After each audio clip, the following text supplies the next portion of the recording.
In the mid-1990s, the WWE, then known as the WWF, was going through its worst commercial period in history. Although they had some excellent wrestlers like Bret Hart and Shawn Michaels, the company just couldn't find a style that appealed to the 90s consumer. And as a result, they pushed away millions of fans. By 1997, the WWF reached its breaking point. Not only were they on the verge of bankruptcy, but to make matters worse, their rival, WCW, was dominating them in the ratings. With the imminent destruction of his family business looming, Vince McMahon did what he always did best: stole someone else's idea. And so, the WWF took inspiration from the counterculture and extreme style of ECW and repackaged it for a mainstream audience. Their new product featured provocative, Crash TV-style storylines and starred anti-hero characters like the toughest SOB alive, Stone Cold Steve Austin. As a result, Monday Night Raw became one of the hottest shows on TV.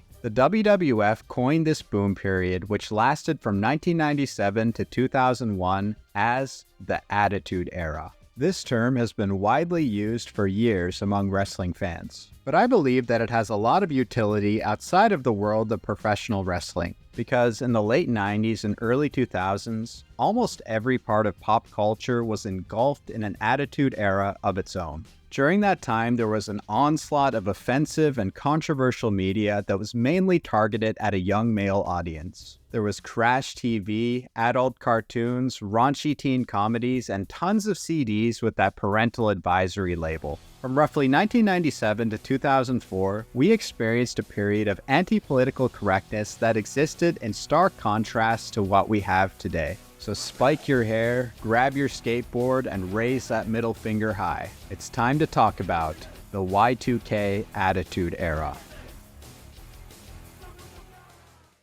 First, let's establish where this era came from. Since there's no consensus correct answer on the topic, here's my theory. At the dawn of the 1990s, youth culture was being force-fed a corny, artificial culture that was an amalgamation of all of the worst trends from the 1980s. This artificial culture was set ablaze when Nirvana burst onto the scene with Nevermind and opened the floodgates for a counterculture movement that authentically reflected the values of the younger generation. This movement came in two forms: dark and serious, and lighthearted and satirical. But by the mid-90s, things got too real when the world lost powerful voices like Kurt Cobain and Tupac in short succession. Things were getting too serious, and the culture was ready to lighten up. So by then, the lighter, satirical side of 90s counterculture that kept building momentum was ready to explode. And in my eyes, the tongue-in-cheek spirit of the times had one undeniable founder. I'm sure you all know about The Simpsons, but in short, it's an animated sitcom that follows the adventures of a lovingly dysfunctional, middle-class American family. It featured stories that deconstructed the American dream and satirized pop culture with its witty and innovative writing. Each episode, which featured the greatest supporting cast on TV, created so many memorable moments and quotable lines that weaved their way into the fabric of American culture. Every member of the Simpsons family became icons, but the most popular was their mischievous, prankster son, Bart Simpson. In many ways, Bart Simpson was like the mascot of 90s rebelliousness. His too cool for school persona was the foundation of everything that the Attitude Era was built on. Because when you think about it, everything we'll talk about in this video was aimed at the many Bart Simpsons of the world. And so, the Simpsons pressed the button on the Attitude rocket ship and sent it into orbit. So now that we know where the Attitude Era came from, what was it all about? Honestly, it isn't really that complicated. In the words of modern-day philosopher William Frederick Durst, "My generation, we don't give a f."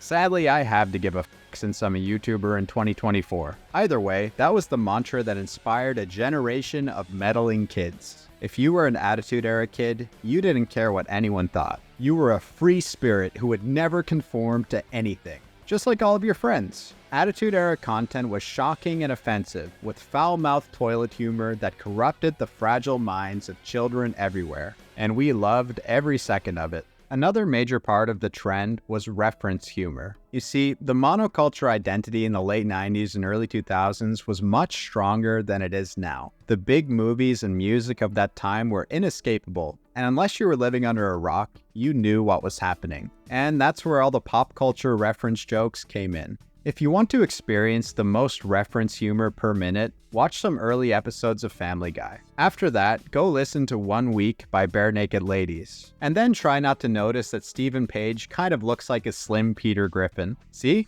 Reference humor. Now that we know what the Attitude Era stood for, it's time we cover all the bases. There was an overwhelming amount of shock content back then, and if I spoke about everything, this would be one of those 20-hour video essays. Instead, I'll cover what I feel were the main pieces of the Attitude Era in every area of pop culture. So grab your popcorn and let's jump into the movies.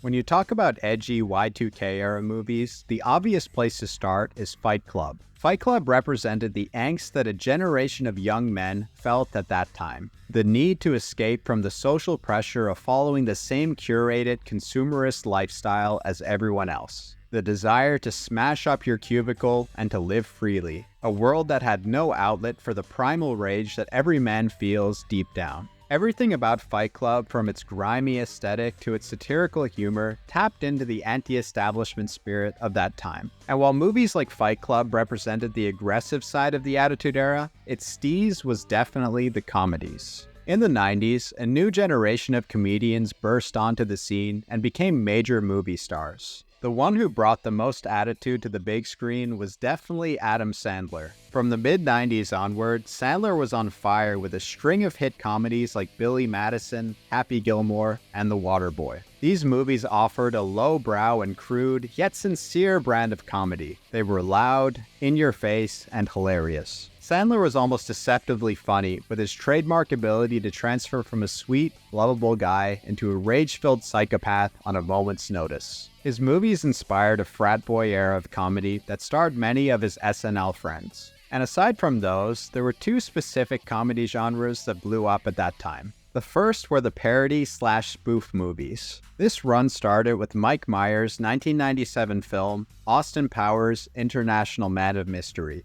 Austin Powers was a spoof of the old James Bond movies and the psychedelia era in general. Its brand of wacky humor was so funny that the series gained a life of its own, and people forgot that it was even a parody. The early 2000s also had spoofs the whole family could enjoy, like another Mike Myers classic, Shrek. Shrek featured potty humor for kids and tons of dirty jokes for their parents that barely rode the PG line. It was so funny to see DreamWorks take the piss out of Disney after their animated golden age. But for better or for worse, the Y2K parodies were truly defined by one movie.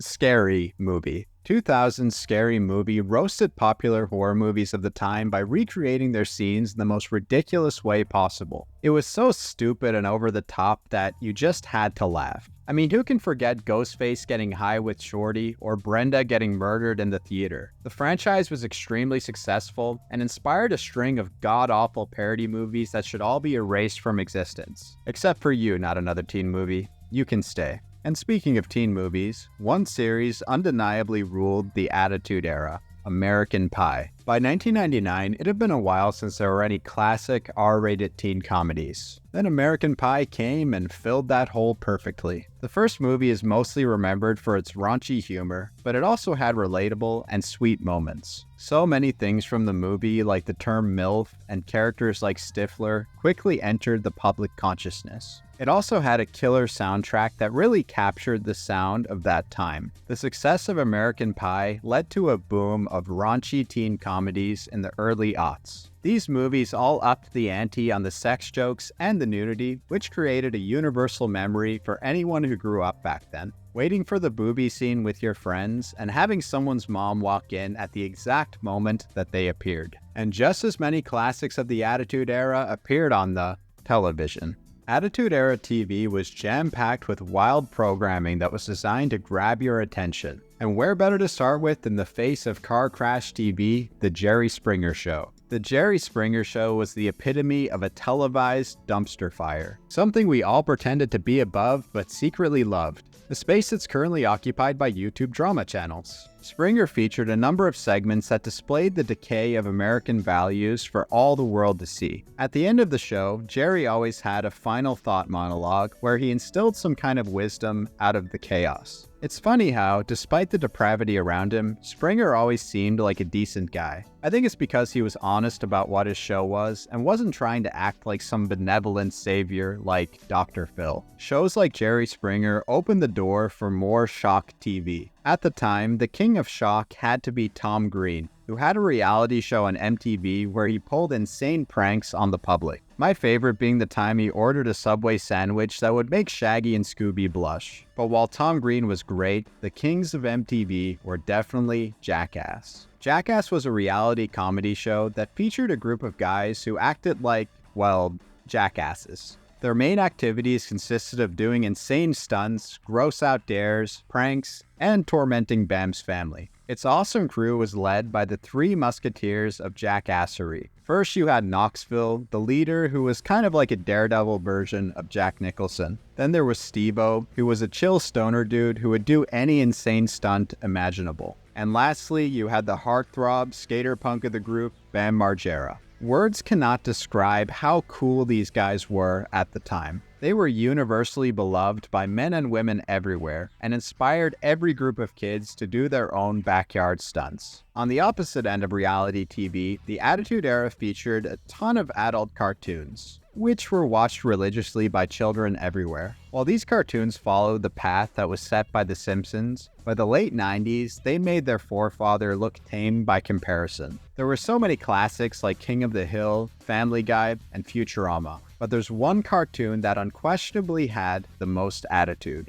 Trey Parker and Matt Stone's South Park. South Park followed the adventures of four grade school friends and their quiet lives in small-town America. It depicted a number of wholesome situations like the kids getting probed by aliens, talking to a sentient piece of poop, and constantly getting Kenny killed. All of that is to say, the show represented everything that the Attitude Era stood for. Even its extremely simplistic art style was the definition of not giving a crap. South Park wasn't afraid to make fun of anyone, which constantly got it in hot water. But this controversy only fueled its popularity and quickly made it a pop culture phenomenon. Every single friend group had at least one person who could do a decent Cartman impression. South Park was largely responsible for forming the messed up sense of humor of a generation. Aside from the heavy hitters, there were also a number of coming-of-age cartoons aimed at a 20-somethings audience like Mission Hill and Clone High. My favorite of these was Undergrads. Undergrads was a slice-of-life show that followed a group of college friends and perfectly captured the spirit of that time. I highly recommend it as like a time machine of Y2K young adult culture. Even kid shows at that time like Disney's Recess had to bring some G-rated attitude. And most strange of all, somehow Japanese animation got caught up in the trend. In the late 90s and early 2000s, anime started to gain a foothold in North America. Because of that, many English dubs from that time period were modified to contain tons of Y2K attitude. That's why I'll always associate Dragon Ball Z with that time period. When you get down to it, there was a mind-boggling amount of Attitude Era TV. You had sitcoms like Malcolm in the Middle, skit comedy shows like Chappelle's Show, insane game shows like Fear Factor, weird comedy shows like Crank Yankers, the list goes on. And the attitude even made its way to the world of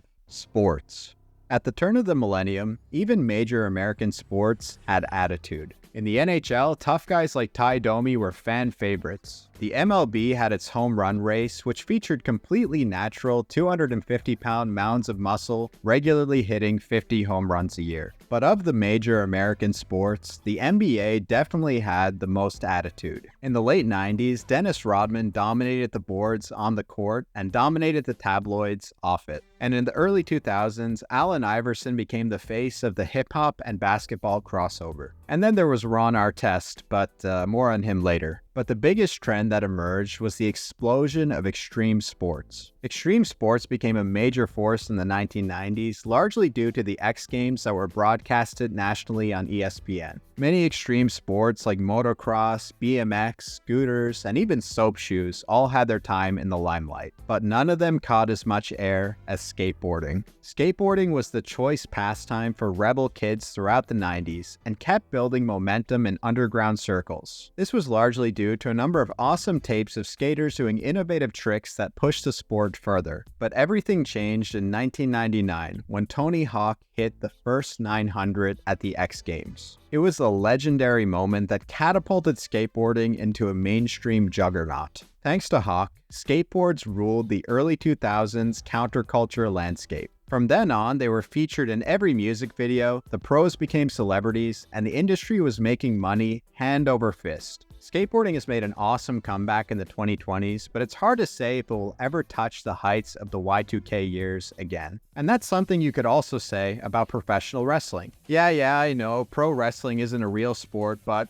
it's still real to me, damn it. The Attitude Era of wrestling saw the WWF at its creative and commercial apex. At that time, WWF RAW wasn't just a part of the culture. In many ways, it created it. When I look back at the Crash TV era of wrestling, while the in-ring product wasn't that great, it made up for it with its balls-to-the-walls excitement. Every episode of Raw was must-watch TV. The most important factor was the countless list of iconic wrestlers. At the very top, you had the beer-drinking, cussin', stone-cold Steve Austin. There was also The Rock, Undertaker, Mankind, and a slew of secondary characters who became household names. Even China was more famous in 1999 than most of the top wrestlers are today. I hope that someday wrestling reaches those kind of heights again. But all of these sports had one thing in common. They were each immortalized by their amazing adaptations in the video games. In the 90s, there were a number of edgy games that pushed the violent and obscene content to new levels. This trend started with the 1-2 punch of Doom and Mortal Kombat, which both featured shocking content for the time. Once the PlayStation era was in full effect,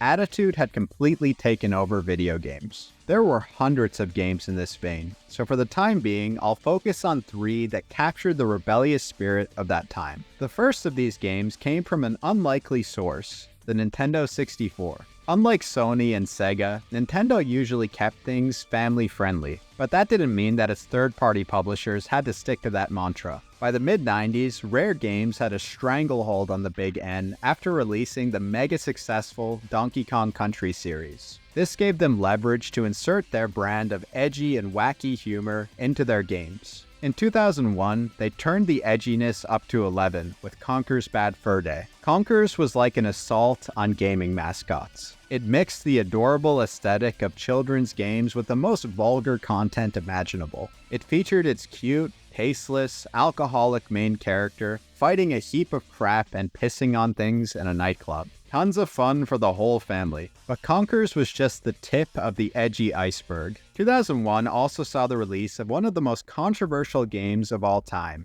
GTA 3. With the power of the PS2, Rockstar finally brought their violent crime game to the third dimension. This caused moral panic everywhere. GTA 3 brought the same sort of pop culture satire and violence as the previous games, but the ability to kill random people in 3D was so much more visceral. The controversy and incredibly fun gameplay loop of GTA 3 caused the series to go to the stratosphere. Its legendary follow-ups, Vice City and San Andreas, both pushed the provocative content even further. By San Andreas, the ESRB rating could barely fit all of the warning labels on the box. With that said, Attitude Era games weren't all about crude humor and violence. They were also about adrenaline-fueled fun, and nothing represented that better than the Tony Hawk's Pro Skater franchise. During the game's creation, Activision involved Hawk heavily in the creative process, which resulted in a game that authentically reflected skater culture. Each level felt like you were making your own skate tape, with classic punk rock tracks playing in the background. Because of this game, the opening riff of Goldfinger's Superman was burned into the minds of millions of people. Its fun, arcadey gameplay made it a blast to play alone and with friends, and the first 4 games became bona fide classics. The series represented the synergy of the Attitude Era with its visual style, music, and tons of pop culture references. And as I said before, one of the greatest parts of the game was definitely the music. When grunge and gangster rap stepped away from the limelight, two major trends rose in their wake. The first trend was a wave of squeaky clean teen pop that targeted families and teenage girls. Girl power became a major theme, with girl groups like the Spice Girls, and a new wave of pop princesses like Britney Spears and Christina Aguilera. But there was another side that became the nemesis of edgy kids everywhere: the boy bands. A group of 5 handsome dudes who sang and danced their way into the hearts and pants of women everywhere. And this, of course, pissed off angsty guys to no end. And that's where the second major music trend kicked in. A wave of angst-filled music for guys that was like a counterattack on teen pop.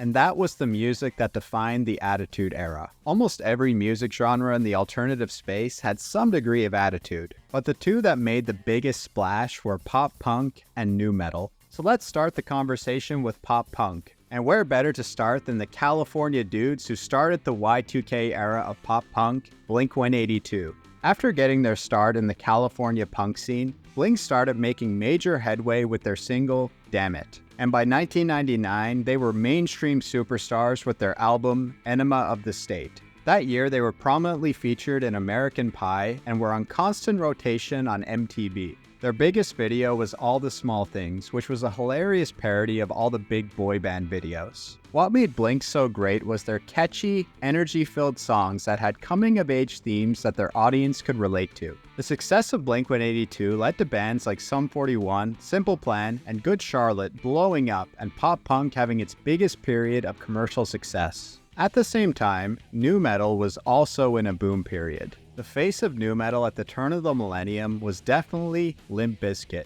Limp Bizkit also owed a lot of their popularity to MTV. They gained a lot of notoriety due to the controversial and outspoken nature of their frontman, Fred Durst. Although Durst became a bit of a punchline in later years, he was undeniably charismatic and was absolutely everywhere for a couple of years. Watching the way he held the audience at Woodstock '99 in the palm of his hand still gives me chills, although probably not the greatest idea. Limp Bizkit had tons of great hits that really captured that primal, testosterone-fueled rage that most teenagers feel at some point. But sometimes their antics got them into trouble, like when they landed in the crosshairs of the artist who, in my opinion, was the face of Attitude Era music, Eminem. When Eminem burst onto the scene, he was a true original. And it wasn't just because he was a white rapper. His music addressed topics like his poor upbringing and family issues in a way that no one else really did. He wore his life and his problems on his sleeve and felt very authentic. And with his alter ego, Slim Shady, he delivered some of the most insane lyrics ever put on paper. But what made him the king of Attitude Era music was how he torched pop culture. Eminem verbally bitch-slapped so many celebrities with such precision that nobody wanted a piece of him. His incredible talent, controversial image, and the amazing production of Dr. Dre created the perfect storm that made Eminem the biggest artist of the 2000s. Eminem was perhaps the co-king of controversy at that time, a title he shared with Marilyn Manson. And them joining forces for a performance of The Way I Am was a peak Attitude Era moment. And now that I've gone through all of its most important aspects, there's one question that remains. What the hell happened to the Attitude Era? As the old saying goes, it's better to burn out than to fade away. And unfortunately, the Attitude Era is something that faded away into a distant memory. It went straight to DVD around the same time the American Pie franchise did. The late 2000s had some highlights, but by and large, the bad outweighed the good. So what exactly happened? The answer is pretty simple. All of the mischievous little Bart Simpsons of the world grew up to be responsible, irresponsible adults. Sum 41 once famously said that they didn't want to become a victim of the conformity, and a decade later, their drummer was a real estate agent. I mean, if rock stars couldn't even stay young forever, then what hope did the rest of us have? Aside from the obvious, there were a cascading number of reasons that political correctness eventually won the culture war. So let me do what I do best and list them off. The first major blow was the Columbine shootings in 1999. Both of the shooters were fans of edgy video games, movies, and music, and their actions made that content public enemy number one. Eventually, things went too far. A perfect example of this is the Bum Fights video series, in which a sociopathic group of teenagers paid homeless people to do dangerous and degrading stunts for as little as a bottle of booze.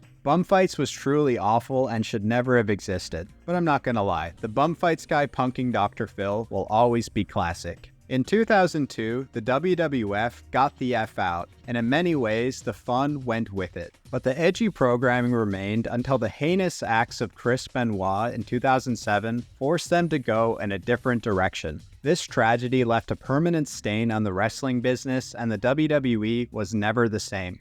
The world of sports cracked down on unprofessional conduct in 2004, when members of the Indiana Pacers brawled with Detroit Pistons fans live on television, a night that went down in infamy, known as Malice at the Palace. Rockstar Games came under major fire after the hot coffee scandal, when code for a sex minigame was found in the San Andreas game files. After this incident, Rockstar Games lost a lot of its edge, although they managed to sneak in one more underrated Attitude Era game with Bully. The final straw for me was the death of Jackass member Ryan Dunn in 2011. Jackass just never felt the same after that. When you look at all of these factors, it makes sense why that era faded from the mainstream into obscurity. In the late 2000s, Attitude retreated to the internet for a while, until all of the normies showed up and ruined things here too. But that's a story for another day. So with all of that said, did the Attitude Era age well? I think that depends entirely on your perspective. If you're comparing it to modern day sensibilities, it clearly aged horribly. But for my personal tastes, it was one of the best periods of content in history. If I'm being honest, it feels like nothing is really made for me anymore. I haven't truly laughed at a comedy in ages, and that's what the Attitude Era gave me. It wasn't political, and it wasn't divisive. We could all laugh together about a guy humping a pie or getting an x-ray after shoving a toy car up his ass. Is it just me, or does most of the stuff that comes out now kind of suck? Well, I guess this is growing up.